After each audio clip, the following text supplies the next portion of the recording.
नमस्कार दोस्तों, मैं दिनेश शर्मा आपके अपने YouTube चैनल में एक बार फिर से आपका हार्दिक स्वागत करता हूं। क्लास को शुरू करने से पहले मैं आपको बता देता हूं कि मैं हाल ही में अभी आके चुका हूं। मैं अभी अभी संदीप महेश्वरी सर के प्रोग्राम में से आया हूं। संदीप महेश्वरी सर, अरे कौन नहीं जानता यार उनका नाम। तो जो मोटिवेशनल की गंगोत्री बहती है वो उन्हीं के वहीं से बहती है सर। उनका जो सेशन था वो अमेजिंग था। और उसके साथ साथ उनके गेस्ट के रूप में वहां पे आज जया किशोरी जी को भी बुलाया गया था। तो शानदार सेशन में कह सकता हूं कि एकदम अमेजिंग अल्टीमेट सेशन था। तो उसी एनर्जी को लेके आज की क्लास को हम शुरू करने जा रहे हैं दोस्तों। तो आज की क्लास में हम पढ़ने वाले हैं उसी डाइजेस्टिव सिस्टम में। आज हम पढ़ने वाले हैं स्मॉल इंटेस्टाइन के बारे में, छोटी आंत के बारे में।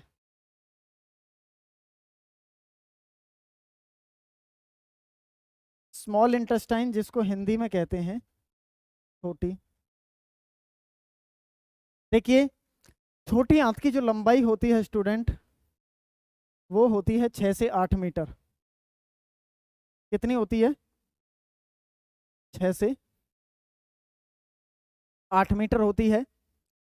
आपकी जो छोटी आंत होती है ना, ये 3 भागों में बटी हुई होती है। कितने भागों में? 3 भागों में। यहाँ पे स्टोमक था। ये 3 भागों में कौन कौन से है? सबसे पहला भाग इसका होता है, दिस इज टेडुनम, या इसको ड्यूडेनम के नाम से भी जानते हैं। दूसरा होता है जी, इसका जो पार्ट होता है जेजुनम। अच्छा, सेम है हिंदी इंग्लिश में, this is jejunum. And third part is ileum. Third part क्या है? Ileum. First is jejunum, first is duodenum, jejunum and ilium.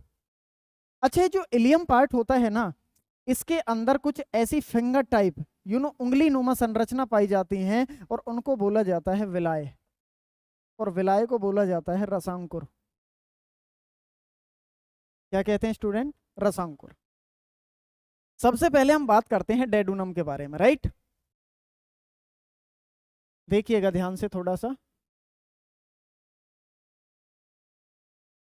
जब मैं ड्यूडेनम या डेडुनम के बारे में बात करता हूं, तो इसमें होती है एक ब्रूनर्स ग्लैंड। कौन सी ग्रंथि होती है? ब्रूनर्स। हिंदी में भी और इंग्लिश में सेम है। एक होती है ब्रूनर्स ग्लैंड। इस ब्रूनर्स ग्लैंड से एक एंजाइम, जो ब्रूनर्स ग्लैंड होती है, ये एक जूस रिलीज करने के लिए इस छोटी आंत के ड्यूडेनम पार्ट को उत्तेजित करती है। फिर बता देता हूं, ये जो ब्रूनर्स ग्लैंड होती है, इस छोटी आंत के ड्यूडेनम पार्ट को जूस रिलीज करने के लिए उत्तेजित करती है। तो ड्यूडेनम से एक जूस रिलीज होता है माय डियर, और उसका नाम होता है इंटेस्टेनियल जूस। क्या होता है? इंटेस्टेनियल जूस, जिसको हिंदी में कहते हैं आंतरिक रस। अब ये जो आंतरिक रस होता है, इसके अंदर छोटी आंत में मैं ये भी कह सकता हूं, तो कुछ एंजाइम पाए जाते हैं जो भोजन का पाचन करते हैं। और कितने एंजाइम होते हैं? मुख्य रूप से होते हैं 5 एंजाइम। कितने होते हैं स्टूडेंट? 5। सबसे पहला होता है जी इरिप्सिन। क्या होता है? इरिप्सिन। दूसरा होता है लाइपेज।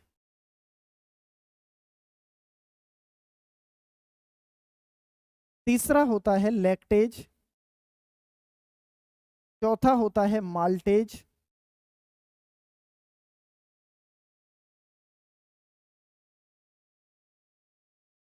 और पांचवा होता है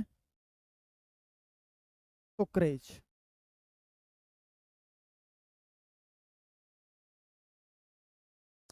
फर्स्ट होता है इरेप्सिन, दूसरा होता है लाइपेज, तीसरा लैक्टेज, चौथा maltase and fifth is sucrase. Clear है?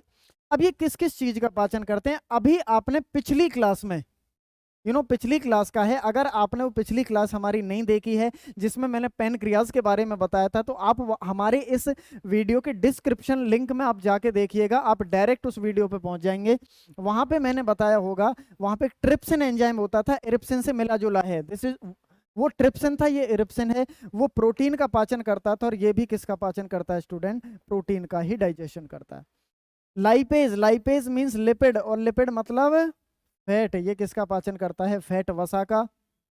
Lactose, maltose, sucrose, fructose, glucose, galactose, these are the example of carbohydrate. तो ये सारे की सारे enzyme lactase, maltase and sucrase, ये किसका पाचन करते हैं स्टूडेंट? ये कार्बोहाइड्रेट का पाचन करते हैं। ये शर्करा का पाचन करते हैं। अच्छा, इन तीनों का पाचन कैसा होता है? इन तीनों का पाचन होता है जी फुल डाइजेशन। कैसा डाइजेशन होता है? फुल डाइजेशन होता है, संपूर्ण पाचन होता है। क्यों? क्योंकि भोजन का पाचन कहां से शुरू होता था? मुख से, और संपूर्ण पाचन कहां हो जाता है? छोटी आंत में। और वो कौन कौन से एंजाइम करते हैं, ये आपके सामने है। क्लियर है? आगे बढ़ते हैं स्टूडेंट। अभी मैंने थोड़ी देर पहले बताया कि छोटी आंत के 3 भाग होते थे। कहाँ है?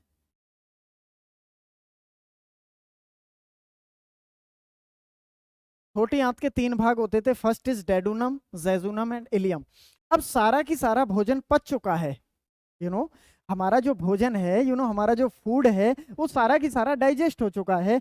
अब भोजन कहाँ जाएगा? जेजुनम में। अब जब हम जेजुनम की बात करेंगे, तो जेजुनम का केवल इतना सा कार्य होता है कि इस पचे हुए भोजन को डेडुनम से निकालकर कहाँ ट्रांसफर कर देना? इलियम तक ट्रांसफर कर देना। जेजुनम का क्या कार्य होता है जी? इस पचे हुए भोजन को डेडुनम से निकालकर कहां ट्रांसफर कर देना? Ileum. It transfer the digestive food from duodenum to ileum. बात समझ आई? No digestion, no absorption. Jejunum में कुछ भी नहीं होता, केवल इतना काम होता है, यहां से निकाल के यहां पे ट्रांसफर। अब हम बात करते हैं तीसरे पार्ट की, इलियम की। किसकी करते हैं स्टूडेंट? इलियम की। देखो जी, अब हम बात करेंगे इलियम की। इलियम के अंदर एक जगह होती है, उस जगह को बोला जाता है विलाय, और विलाय को हिंदी में बोला जाता है रसांकुर। अब वो जो पचा हुआ भोजन आया है, उस पचे हुए भोजन में से ये जो विलाय नाम की जगह होती है, ये सारे की सारे रस को एब्जॉर्ब कर लेती है। अब जैसे ही इसने सारे की सारे रस को एब्जॉर्ब कर लिया, अब केवल विलाय को तो नहीं चाहिए। Villi is the part of ileum, and ileum is the part of छोटी आंत। तो कहीं ना कहीं मैं ये कह सकता हूं कि क्या केवल सारा की सारा रस छोटी आंत को चाहिए? कि नहीं सर, हमारी जो बॉडी है वो कुछ ना कुछ सेल से मिलकर बनी है। तो हमारे शरीर में लाखों करोड़ों ट्रिलियन सेल हैं, तो पूरी की पूरी बॉडी को चाहिए ना रस। तो जूस तो पूरी बॉडी को चाहिए, एनर्जी तो पूरी बॉडी को चाहिए ना। तो पूरा की पूरे शरीर को जब एनर्जी चाहिए, तो विलायक क्या काम करती है कि उस अवशोषित किए हुए रस को ब्लड में ट्रांसफर कर देती है। अब ब्लड हमारी पूरी की पूरी बॉडी में क्या हो जाता है? सर्कुलेट हो जाता है। अब ब्लड क्या हो जाता है? पूरी की पूरी बॉडी में सर्कुलेट हो जाता है, और पूरे बॉडी को हमारे को क्या मिल जाती है? एनर्जी मिल जाती है। अब यहां पे ध्यान देने वाली बात क्या है स्टूडेंट? जब मैंने क्लास को स्टार्ट किया होगा, तो मैंने आपको बताया होगा कि कोई भी डाइजेशन का प्रोसेस मुख्य रूप से 5 चरणों से होकर गुजरता है, जिसमें सबसे पहला होता था अंतर्ग्रहण, चक्षण। भोजन को कहां लिया जाता है? अंदर। जैसे ही उसको दांतों से चबाया, बड़े बड़े मॉलिक्यूल छोटे छोटे में टूटे, और मुख से लार में एक एंजाइम होता था, उसने भोजन का पाचन कर दिया। दूसरा होता था डाइजेशन। डाइजेशन आपको पता है कि बड़े बड़े मॉलिक्यूल्स का छोटे छोटे मॉलिक्यूल्स में टूटना ही क्या कहलाता था? पाचन कहलाता था। तीसरा होता था एब्जॉर्प्शन। अब एब्जॉर्प्शन कहां होता है? विलाय करती है एब्जॉर्प्शन। उसके बाद होता था, जब वो एब्जॉर्ब किया हुआ भोजन, अवशोषित किया हुआ भोजन पूरी बॉडी में सर्कुलेट हो जाता था, तो उसी प्रोसेस को हम क्या कहते थे? असिमिलेशन। और असिमिलेशन को हिंदी में क्या कहते हैं? स्वांगीकरण। अब हमारे शरीर में केवल और केवल क्या बचा है? वेस्टेज बचा है माय डियर फ्रेंड्स। क्या बचा है? वेस्टेज बचा है। अब वो जो वेस्टेज है, अब हम उसे शरीर से क्या करेंगे? एक्सक्रीट आउट करेंगे। क्लियर होगा जी? अब ये स्वांगीकरण होने के बाद भोजन नीचे की तरफ आता है और इस छोटी आंत से भोजन पहुंच जाता है बड़ी आंत में। किसमें पहुंच जाता है स्टूडेंट? बड़ी आंत में। तो आइए हम बड़ी आंत के बारे में भी जिक्र कर लेते हैं। ये इस तरह से हमारी छोटी आंत थी।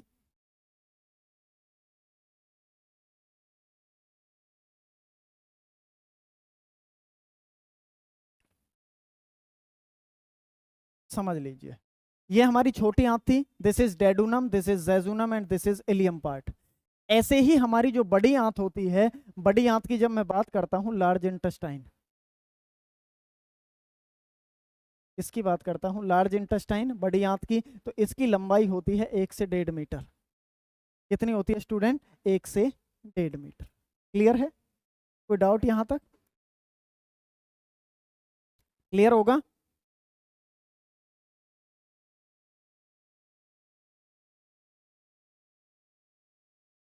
देखिए, जब मैं बड़ी आंत की बात करता हूं तो सबसे पहले 3 भागों में बटी हुई होती है। सबसे पहला जो इसका पार्ट होता है, इसको कहते हैं सीकम। इसका जो फर्स्ट पार्ट होता है, दैट इज कॉल्ड सीकम। दूसरा इसका एक पार्ट होता है इस बड़ी आंत का, that is called colon. Colon is the very very most important, paper में क्वेश्चन आता है। और जो तीसरा भाग होता है, दिस इज रेक्टम। क्या होता है स्टूडेंट? रेक्टम। अभी जो वेस्टेज फूड है हमारे लिए, जो वेस्टेज फूड है वो अभी कहाँ है? वो है इस इलियम वाले पार्ट में। कहाँ है स्टूडेंट? इलियम वाले पार्ट में, अभी आपने जाना। अब जो सीकम होता है ना, सीकम का केवल इतना कार्य होता है कि इस वेस्टेज फूड को यहां से इलियम से निकालकर कहां ट्रांसफर कर देना? कोलोन तक ट्रांसफर कर देना। Transfer the wastage food from ileum to colon. बात समझ आ रही होगी? अब जब जैसे ही भोजन नहीं कह सकते हम, इसको वेस्टेज फूड कहेंगे। जैसे ही वेस्टेज फूड कहां पहुंचता है? कोलोन में। तो कोलोन में क्या होता है कि हमारे कोलोन के अंदर कुछ बैक्टीरिया पाए जाते हैं। उन बैक्टीरिया का नाम होता है ई कोली बैक्टीरिया। क्या नाम होता है स्टूडेंट? ई कोली बैक्टीरिया। क्या नाम होता है जी? ई कोली बैक्टीरिया। अब ये ई कोली बैक्टीरिया काम क्या करते हैं? जैसे ही हमारा यहाँ भोजन पहुंचता है तो हमारे जो वेस्टेज फूड था, हमारा जो वेस्टेज फूड था, ई कोली बैक्टीरिया को उनसे क्या मिल जाता है? फूड। हमारा जो वेस्टेज फूड था, हम आप जिसको एक्सक्रीट आउट करने जा रहे थे, उससे इसको क्या मिल गया? फूड मिल गया। उनके लिए क्या बन गया? भोजन। कि सर हमने तो इनको फूड दे दिया, अब इनके बदले हमको क्या मिलेगा? तो ई कोली बैक्टीरिया जो होते हैं ये हमको विटामिन B12 देते हैं। और विटामिन B12 क्या काम करती है? एनीमिया रोग होने से बचाती है। विटामिन B12 की कमी से कौन सा रोग होता है? एनीमिया रोग हो जाता है। खून की कमी हो जाती है। अच्छा, हमको तो इनसे क्या मिल रही है? Vitamin B12। और हमसे इनको क्या मिल रहा है? फूड। तो दोनों साथ में रहकर एक दूसरे का फायदा कर रहे हैं कि नहीं कर रहे हैं? जब कोई चीज एक दूसरे का साथ में रहकर फायदा करती है तो उसको बोला जाता है सिम्बायोटिक रिलेशन। तो इसको क्या कहते हैं? Symbiotic relation. यहां से पेपर में क्वेश्चन आता है भैया। सिम्बायोटिक रिलेशन को हिंदी में बोला जाता है सहजीवी संबंध। अब ये सारा की सारा भोजन पच चुका है, ई कोली बैक्टीरिया का भी काम हो गया। अब हमारा जो भोजन होता है, भोजन नहीं कहेंगे इसको, वेस्टेज फूड कहेंगे। वेस्टेज फूड यहाँ से निकलता हुआ और रेक्टम के थ्रू हमारे शरीर से एक्सक्रीट आउट हो जाता है। और यहाँ आकर ये चैप्टर भी हमारा क्या हो जाता है? फिनिश हो जाता है। तो दोस्तों, आज की क्लास में केवल इतना ही था। यहाँ आकर हमारा डाइजेस्टिव सिस्टम पूरी तरह से कंप्लीट हो जाता है। अगली क्लास में इसी अंदाज में फिर एक नई वीडियो के साथ हम आपके सामने हाजिर होंगे। तो दोस्तों, हमारे साथ जुड़े रहिएगा, हमारे साथ बने रहिएगा। अगर आपको वीडियो अच्छी लग रही हो तो कमेंट सेक्शन में कमेंट जरूर कर दीजिएगा, क्योंकि आपकी अच्छी अच्छी कमेंटों से हमें साहस मिलता है, हमारा उत्साह बढ़ता है। उत्साह तो वैसे आज बढ़ा हुआ है, अभी अभी संदीप सर की सेशन में से आ रहे हैं हम। मैंने बताया था जैसे वीडियो के शुरू में भी, उनके बारे में एक अलग ही वीडियो बनाएंगे। क्या क्या हमने सीखा उनसे, वो आपके साथ शेयर करेंगे जरूर। लेकिन आज की क्लास में इतना ही था स्टूडेंट। तो बहुत अच्छा लगा आज आपके साथ मिलकर यहाँ पे। तो दोस्तों, हमारा चैनल जो क्रेजी कीड़ा है, मैं बार बार कहता हूँ कि हमारे चैनल का नाम है क्रेजी कीड़ा, जो मिटा देगा साइंस की आपकी सारी पीड़ा। तो दोस्तों, हमारे साथ जुड़े रहिएगा, इसको शेयर जरूर कर दीजिएगा यार, क्योंकि जब तक आपका सपोर्ट नहीं मिलेगा हम कामयाब, हमारी कामयाबी आपके हाथ में और आपकी कामयाबी हमारे। We are complete to each other, we are symbiotic relation. हम किसका एग्जाम्पल हैं? सिम्बायोटिक रिलेशन का एग्जाम्पल हैं। तो हमें सिम्बायोटिक बनना होगा, एक साथ रहकर हमें एक दूसरे का साथ देना होगा। तो स्टूडेंट, आज की क्लास यहीं तक। आप सभी का हमसे जुड़े रहने के लिए बहुत बहुत धन्यवाद। Okay, thank you. आप सभी का एक बार बहुत बहुत धन्यवाद।